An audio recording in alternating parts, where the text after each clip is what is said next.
الشيطان الرجيم. بسم الله الرحمن الرحيم. لم يكن الذين كفروا من أهل الكتاب والمشركين منفكين حتى تأتيهم البينة. رسول من الله يتلو صحفا مطهرة فيها كتب قيمة. وما تفرق الذين أوتوا الكتاب إلا من بعد ما جاءتهم البينة. وما أمروا إلا ليعبدوا الله مخلصين له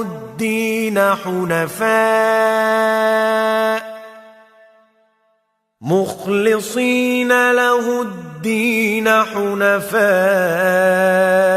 ويقيموا الصلاة ويؤتوا الزكاة وذلك دين القيمة.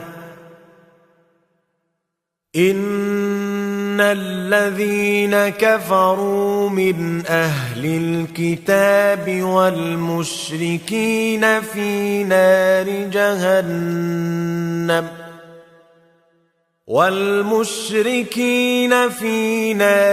جهنم خالدين فيها أولئك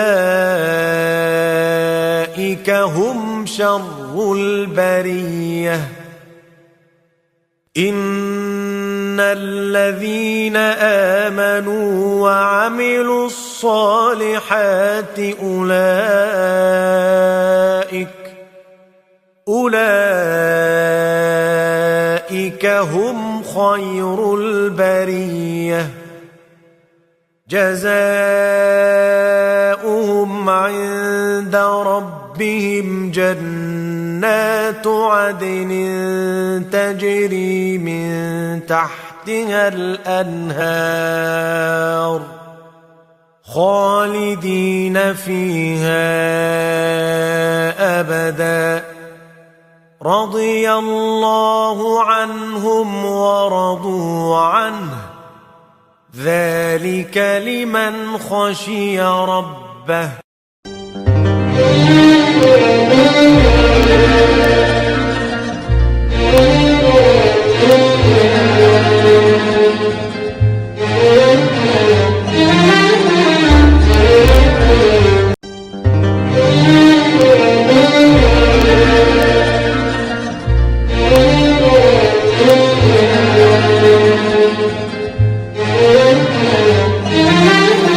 أعوذ بالله من الشيطان الرجيم. بسم الله الرحمن الرحيم.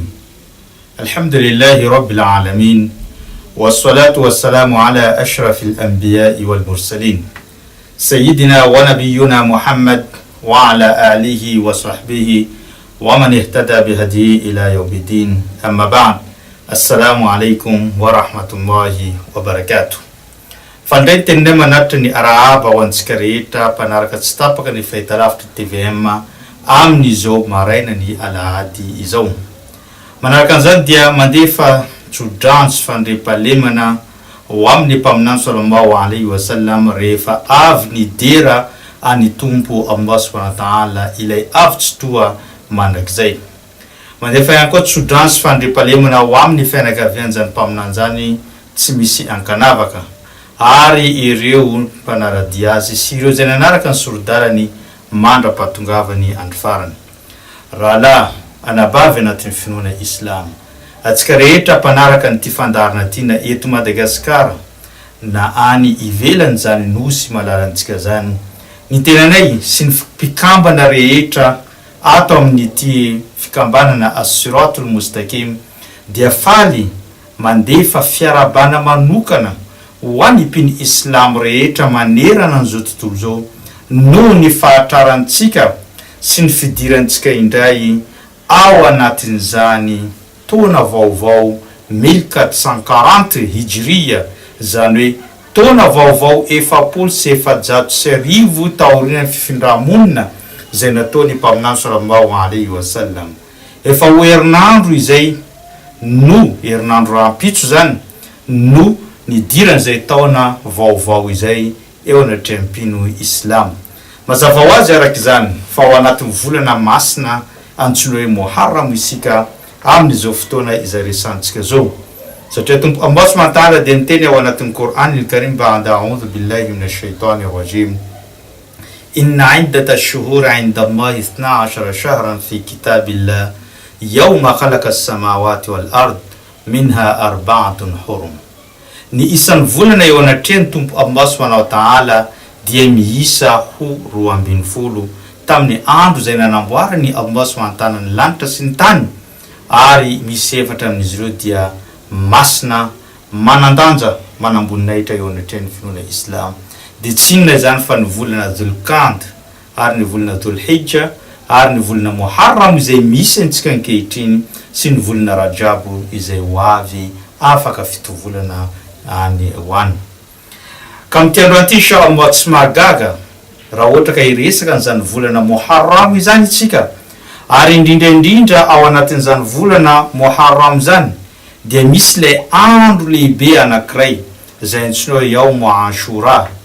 Io no andro lehibe izay ho resadresantsika amin'ny androany, nahazona ireo karazana niama fahasoavana teo anatrehany Allah subhanahu wa ta'ala manoloana ny fiainan'ireo mpaminany rehetra zay nandalo teto ambony tany.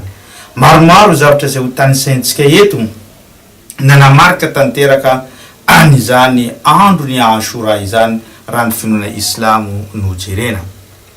Ka ny andro Achoura dia napetraka izany anarana zany Achoura satria izy no 10 ny volana Muharram, volana masina eo anatrehany Allah subhanahu wa ta'ala, ka zay no nantsona azy ho Achoura.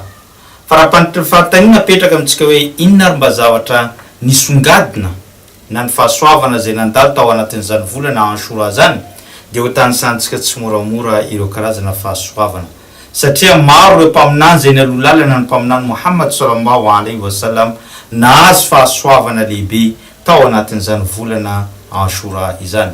Raha tsy tenentsika amin'ny reto ohatra mivaingana maromaro zay soratintsika reto, dia voalohany ny Andro Achoura dia andro anankiray lehibe teo amin'ny mpaminany Adam alayhi salam, satria io no andro zay nandraisany tompo Allah subhanahu wa ta'ala ny fibebahana zay nataony Adam alayhi salam sy ny renitsika Hawa, satria rehefa voaroka tao amin'ny paradisa izy ireo, nidina tetỳ ambony tany rehefa avy nihinana voankazo voarara tao amin'ny paradisa, taorian'ny fandrebirebena lehibe nataony Iblisa alayhi lana shaitany any dadabentsika Adam alayhi salam sy ny renitsika Hawa, dia nidina tetỳ ambony tany izy ireo. Ary rehefa nidina tetỳ ambony tany dia nifampitady, rehefa nifampitady izy ireo ka nifankahita, dia rehefa nifankahita izy ireo tapa-kevitra tamin'ny farany fa hoe andaontsika hibebaka amin'ny tompo Allah tao ireny finanantsika ireny voankazo voarara ireny. Ka nibebaka izy ireo amin'ilay teny manao Rabbana dhalamna anfusana wa illam taghfir lana wa tarhamna lanakunanna minal khasirin. Tomponay io, zay ozy izy dia nanao tsinitsinina ny fatatenanay tamin'ny alalan'ireny fahotana zay vitanay, ka raha tsy mamindra fo aminay sy tsy mamela heloka anay ianao dia isan'ireo olona maty antoka izahay. Ka rehefa niteny zany Adam alayhi salam niaraka tany vadiny Hawa, dia rehefa vita zany teny zany tamin'ny andro 10 ny volana Muharram, andro ny Achoura, no nandraisany Allah subhanahu wa ta'ala an'izany fibebahany Adam alayhi salam izany. Ka tompo Allah subhanahu wa ta'ala namindra fo tamin'izy ireo, namela heloka tamin'ny dadabentsika Adam alayhi salam, ka andro lehibe tamin'ny Adam alayhi salam, satria io no andro nandraisana ny taobany Adam alayhi salam. Mbola hita ihany koa voabaraka tamin'ny tantaran'ireo mpaminany, fa mpaminany Nuh alayhi salam rehefa nirana tamin'ireo vahoaka izay mpanao antsirariny, mpanompo sampy, dia niezaka izy niantso an'ireo olona reo. Fa rehefa niezaka izy dia nisy ampahany tamin'ireo olona reo nino ny faminaniana zay noetiny, fa maro kosa reo nikomy tahaka ny vadiny sy ny zanany, dia nisan'ny mpikomy an'izany faminaniana zay noetiny mpaminany Nuh alayhi salam. Ka rehefa tonga ny fotoana dia nangataka Nuh alayhi salam mba ho saziny tompo Allah subhanahu wa ta'ala ireo vahoaka mpanao antsirano sy mpiopefy, dia tonga ny safodrano ka tamin'io Andro Achoura io no nanavotany Allah subhanahu wa ta'ala Nuh alayhi salam sy ireo mpino islamo niaraka taminy tamin'izany fotoana zany. Ary rehefa nandeha izy ireo dia io Andro Achoura io no nigadonany zany samby fiara ny mpaminany Nuh zay nitondra an'ireo zavaboary rehetra zava-mananaina tao anatin'izany samby fiara zany, nigadona teo ambonin'ny tendrombohitra antsoina hoe Jody. Ka io le Andro Achoura io no nigadonany nanavotany Allah subhanahu wa ta'ala azy ireo tamin'ny andro na ihany koa izay safodrano zay, ary io no andro nigadonany teo ambonin'ny zany tendrombohitra antsoina hoe Jody zany. Ka nisany vaovao mahafaly amin'ny mpaminany Nuh alayhi salam an'izany Yawmu Achoura izany. Fahatelo dia io androny Achoura io no andro anankiray izay nanavotany tompo Allah subhanahu wa ta'ala ny mpaminany Ibrahim alayhi salam tamin'ny fahavalon'ilay mpanjaka antsoina hoe Namrud. Rehefa nanao tsindrazo lena zany Namrud zany, nitony tena fa izy no tompo ary tsy maintsy tompony vahoaka tamin'izany fotoana izany. Ka i mpaminany Ibrahim alayhi salam tokana no nanohitra n'izany zavatra zany ka tezitra izy ireo sy ny vahoaka tamin'io fotoana io ka tapa-kevitra ny hanipy ny mpaminany Ibrahim alayhi salam any anatin'izany afo izany. Ka rehefa nampidirina tao anatin'ny afo mpaminany Ibrahim alayhi salam nandritra ny fotoana maro na andro maromaro, dia taorinan'izay tamin'ny Andro Achoura no namoahany tompo Allah subhanahu wa ta'ala ny mpaminany Ibrahim alayhi salam tao anatin'izany afo izany. Rehefa mivoaka avy ao izy dia tanany izay mifatotra sy ny tongotra izay fatotra, ka le tadina matotra ny tanany sy ny tongony ihany no may, fa i mpaminany Ibrahim alayhi salam dia tsy may na ny singambolony na ny hodiny na ny lohany na ny tanany, dia tsy misy may. Tamin'ny Andro Achoura no nanavotany Allah subhanahu wa ta'ala an'izany mpaminany Ibrahim alayhi salam izany. Ny fahefitra dia tadidio tsara fa i mpaminany Yusuf alayhi salam rehefa nariany ireo rahalany tany amin'ny ao anatina vovo anankiray, dia nisy ireo olona mpandalo naka azy ka nivarotra azy tany Egypta. Taorinan'izay dia vakasa loha i mpaminany Yakoba alayhi salam rainy mpaminany Yusuf alayhi salam ka nitady azy. Nandritra ny 400 taona dia tsy tazana, tsy hitany, tsy fantany vaovao mahakasika ny Yusuf alayhi salam.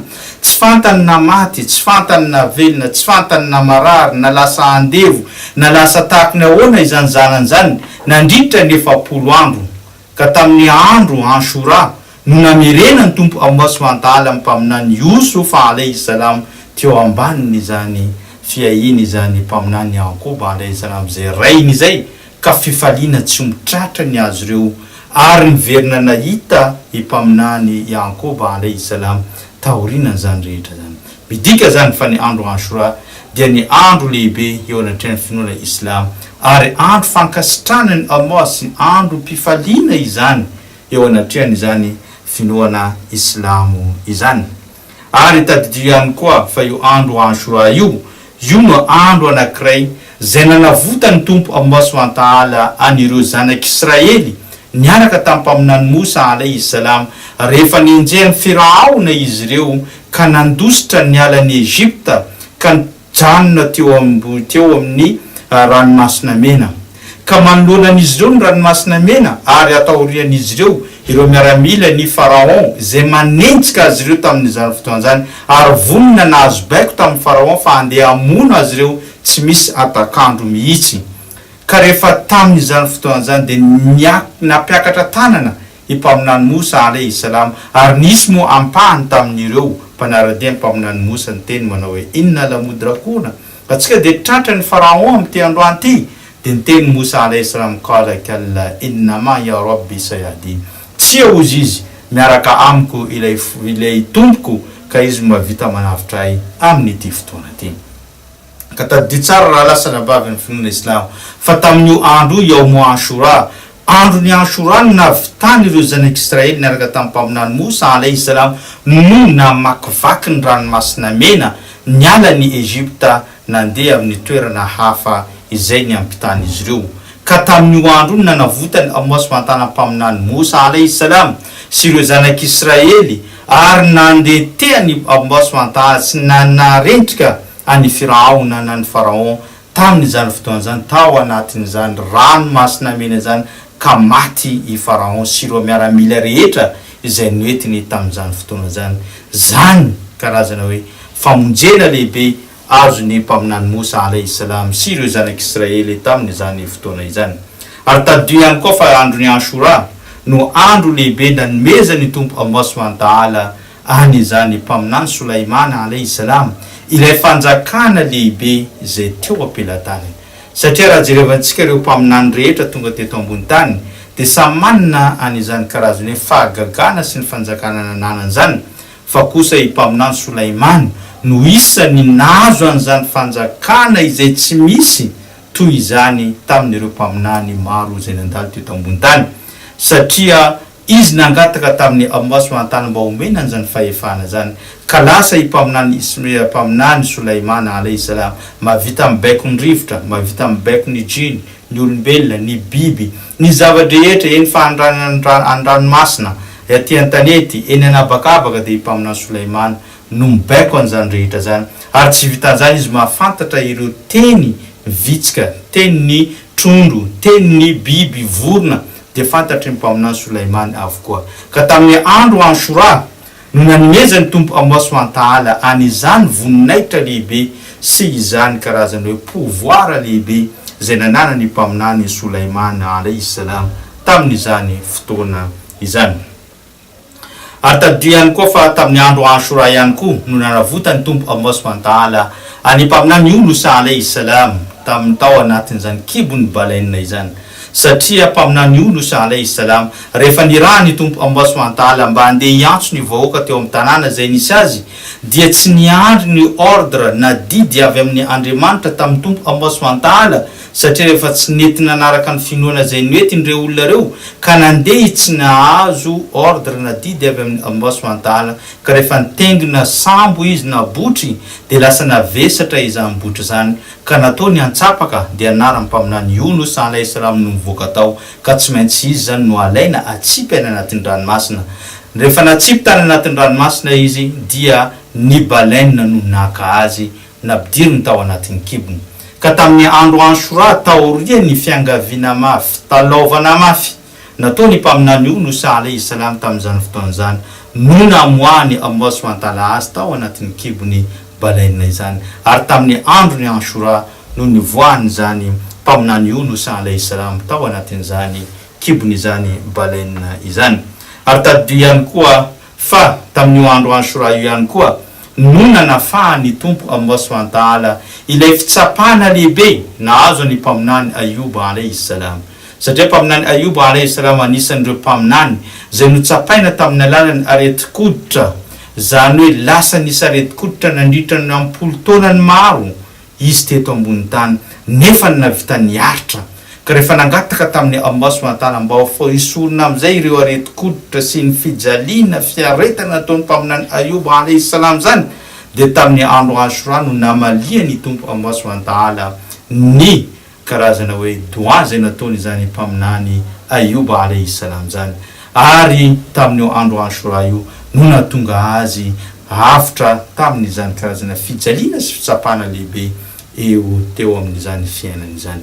Ary taddio ihany koa maraparantsika azy fa tamin'ny andro io Achoura io ihany koa no nahafaty martyra any zafikely ny mpaminany Muhammad sallallahu alayhi wa sallam ilay fantatra amin'ny anarana hoe Al-Hussein ibn Ali radiyallahu ta'ala anhu. Zany zafikely ny mpaminany sallallahu alayhi wa sallam izany anisany manamboninahitra eo anatreha amin'ny finoana Islam ary manana ny maha izy azy, ary izy io sy ny zokiny antsoina hoe Al-Hassan ibn Ali no lehibe ny ropiny Islam ao amin'izany paradisa izany. Ka tamin'io andro io no nisafidianany Tompo Allah subhanahu wa ta'ala ho maty martyra izany zafikely ny mpaminany sallallahu alayhi wa sallam izany, satria ny fahafatesana martyra dia anisan'ny voninahitra lehibe eo anatrehan'ny finoana Islam. Ka tamin'io andro Achoura io no nahafaty azy rehefa nataony ireo vahoaka tsindrazo lena, rehefa nataony ireo mpitondra sy izany karazana miaramila tamin'izany fotoana zany no nataony izy ireo tsindrazo lena sy faneparapahefana nataon'izy ireo ka nahafaty an'izany Al-Hussein ibn Ali radiyallahu ta'ala. Zay ngamba no karazana hoe famidimpitinana mahakasika an'izany tantarany Andro Achoura izany. Andatsika naraka an'ity karazana fanadihadihana anankiray ity dia rehefa avy eo toy izantsika sy faraparantsika izany fandarana zany insha Allah.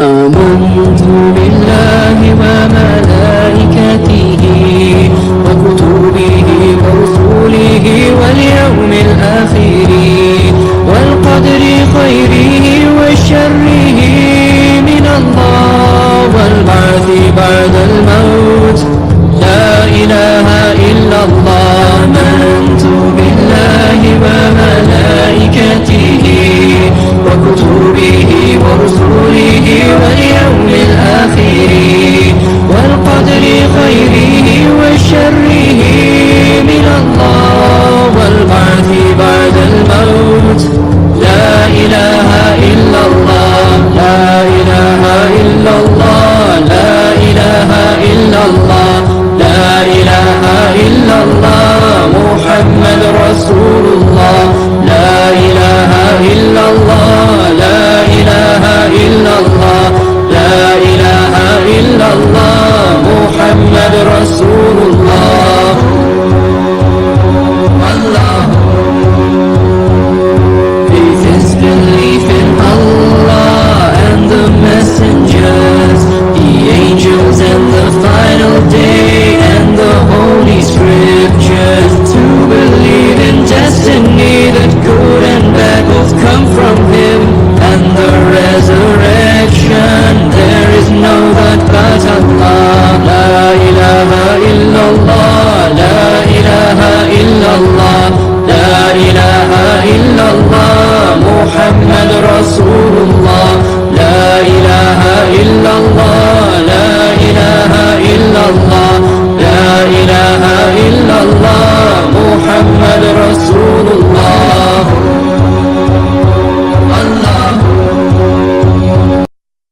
يا أيها الذين آمنوا أطيعوا الله وأطيعوا الرسول وأولي الأمر منكم.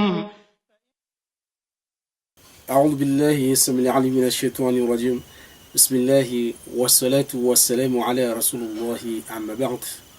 السلام عليكم ورحمة الله تعالى وبركاته.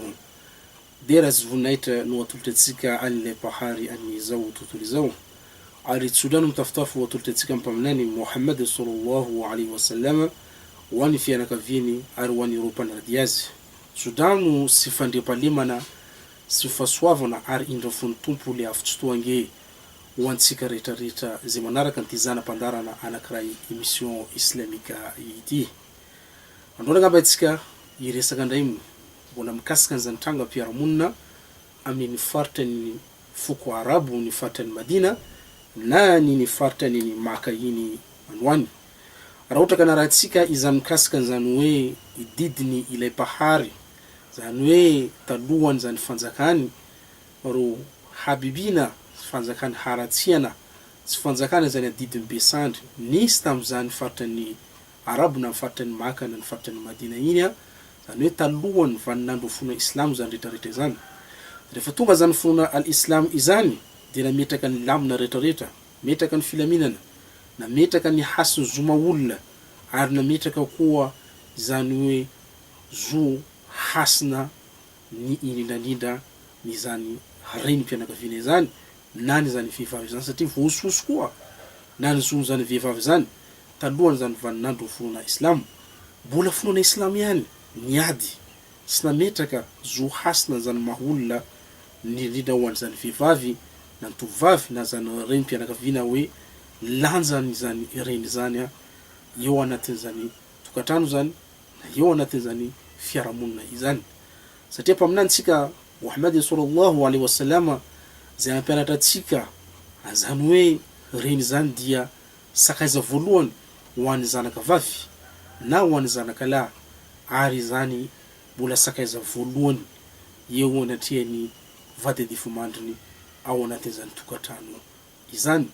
Satria ny lehilahy anankiray moto izy maka vady vehivavy anankiray, vehivavy anankiray voalohany tsy maintsy manaja tena izy, ary vehivavy anankiray zay miaina anatin'ny lamina ny ilay pahary, zany hoe ny lamina moa miaina anatin'izany fanompona sy ny fatahorana, ary miaina anatin'izany lalàna zay napetraka an'ilay pahary fanajana ny hasina zany itokantrano izany.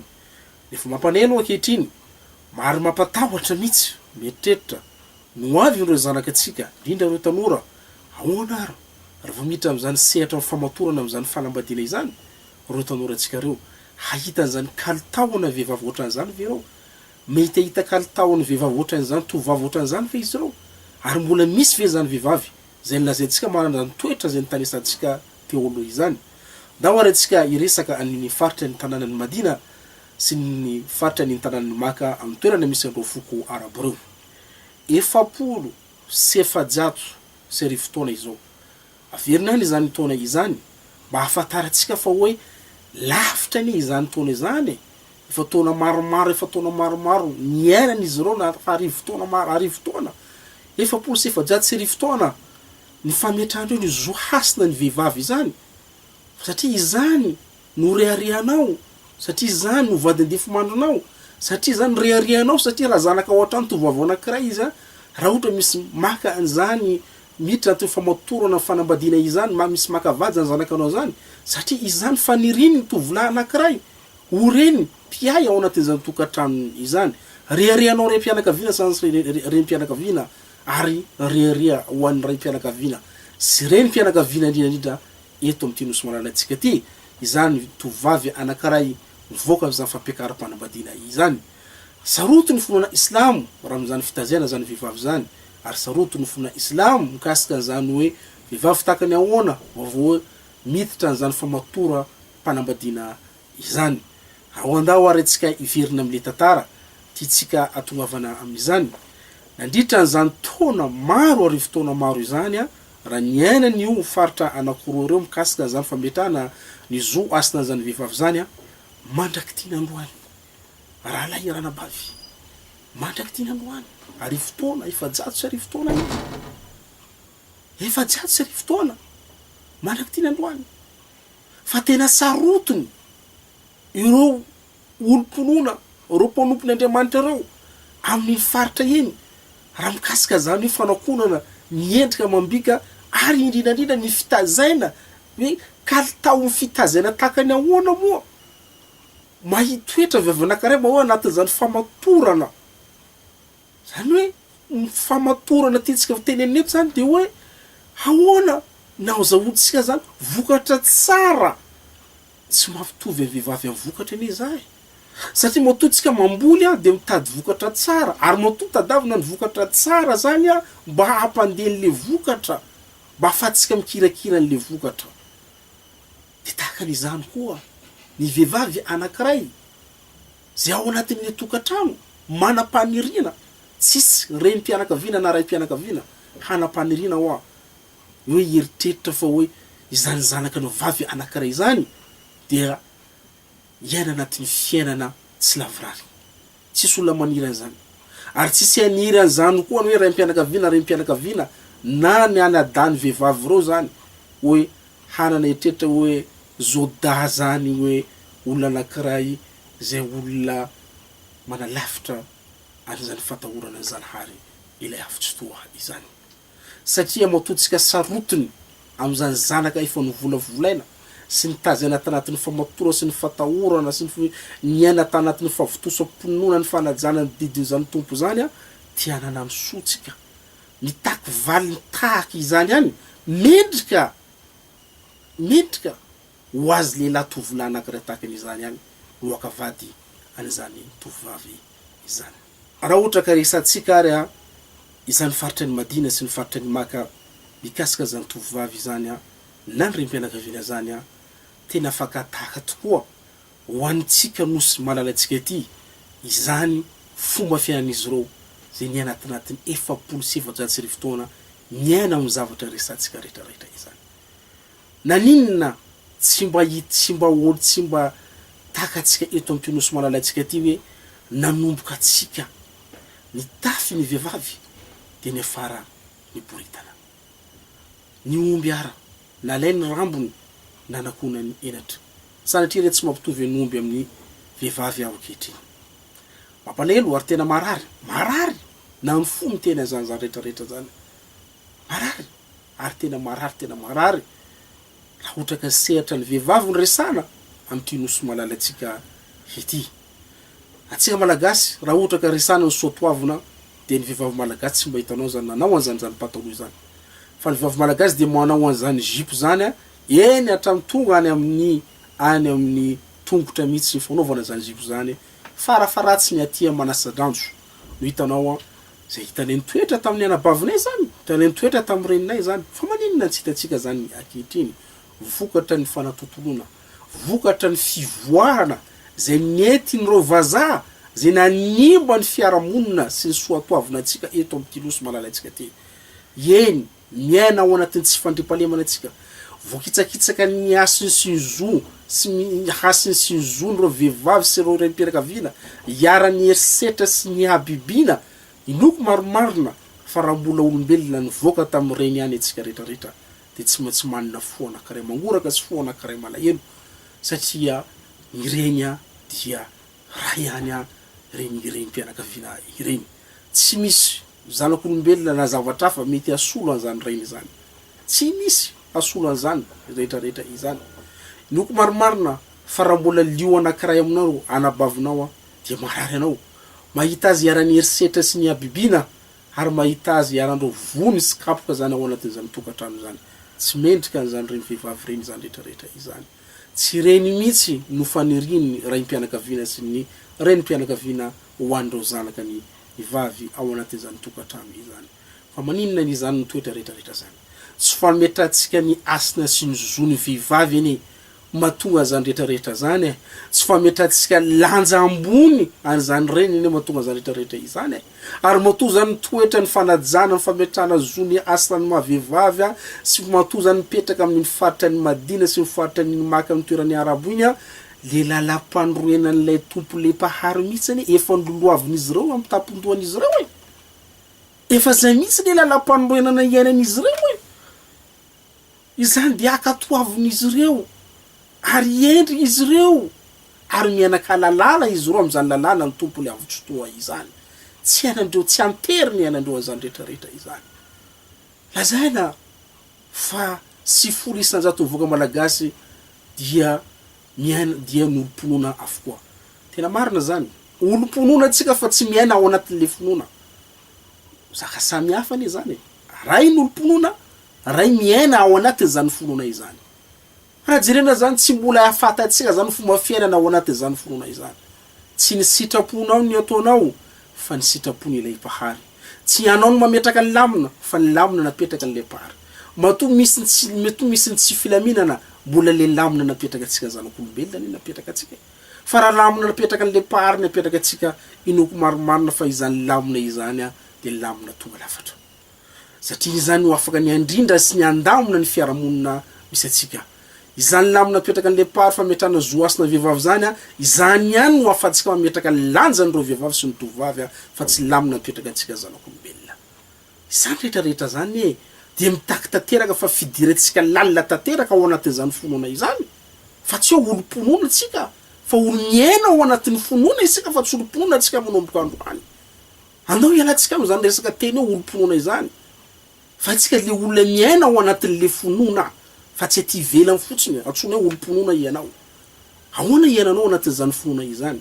Mitaky fandraisana andraikitra izany. Mitaky fahatsapatena izany ary mitaky fatahorana amin'ny tompo le avotsotoa izany rehetrarehetra izany. Zaho sy anao dia mila hitsangatsika manomboka androany. Hafatsika mametraka zany rehetrarehetra izany. Fiverenantsika anatin'ny lamina sy ny lalàna n'ilay pahary ihany no hafatsika mandrindra sy mandamina fiainana amin'ny Tinosy Malalatsika ity. Zay ngamba ny fandaratsika androany. Mangataka zanary ilay avotsotoa atsika. ametraka ny lamina, zay metraka ny filaminana, ary ametraka ny fandriampahalemana, ary ho ametraka zany zo asina ny ireo reny sy ny vehivavy zanaka antsika ao anatin'izany tokantrano izany.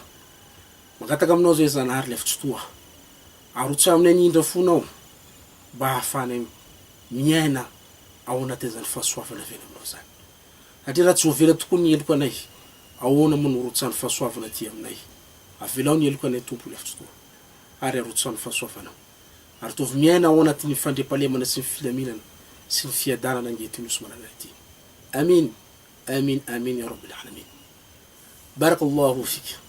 وحير دعونا أن الحمد لله رب العالمين والسلام عليكم ورحمة الله تعالى وبركاته. رحمن يا رحمن ساعدني يا رحمن اشرح صدري قرآن املأ قلبي قرآن واصلح حياتي قرآن. رحمن يا رحمن ساعدني يا رحمن اشرح صدري قرآن املأ قلبي قرآن واصلح حياتي قرآن. رحمن رحمن ساعدني يا رحمن اشرح صدري قرآن املأ قلبي قرآن واصلح حياتي قرآن. لله لله يعفو أملي لله ولحفظ كتاب الله من أول بسم الله للختم وللردوان.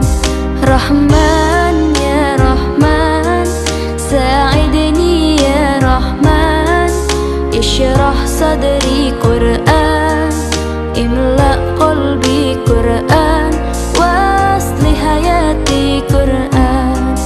رحمن يا رحمن ساعدني يا رحمن اشرح صدري قرآن املأ قلبي قرآن واصلح حياتي قرآن. يا نور يا نور يا محكم يا تنزيل لمحمد عن جبريل من رب العرش دليل للعالم والإنسان. تكبير تكبير للحافظ وهو صغير وقع العين كرير يميل فجرا لينير بتلاوته الأكوان. رحمن يا رحمن ساعدني يا رحمن اشرح صدري قرآن املأ قلبي قرآن واصلح حياتي قرآن. رحمن يا رحمن ساعدني يا رحمن اشرح صدري قرآن املأ قلبي قرآن واصلح حياتي قرآن.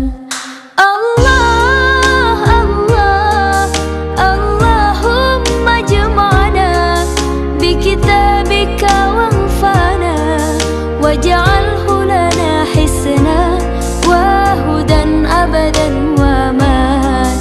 رحمن رحمن ساعدني يا رحمن اشرح صدري قرآن املأ قلبي قرآن واصلح حياتي قرآن. رحمن يا رحمن رحمن يا رحمن.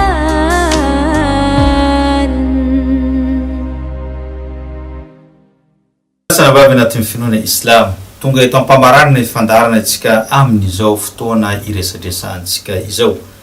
Raha jerentsika ny fandarana tamin'ity androany ity dia ny atomboka tamin'ny famakina ny boky masina ny Qur'anul Karim ary efa avy eo niditra tao anatin'ny famelabelarana mahakasika ny volana masina Muharram sy ilay andro lehibe eo anatreny finoana islam dia ny andro ny Achoura.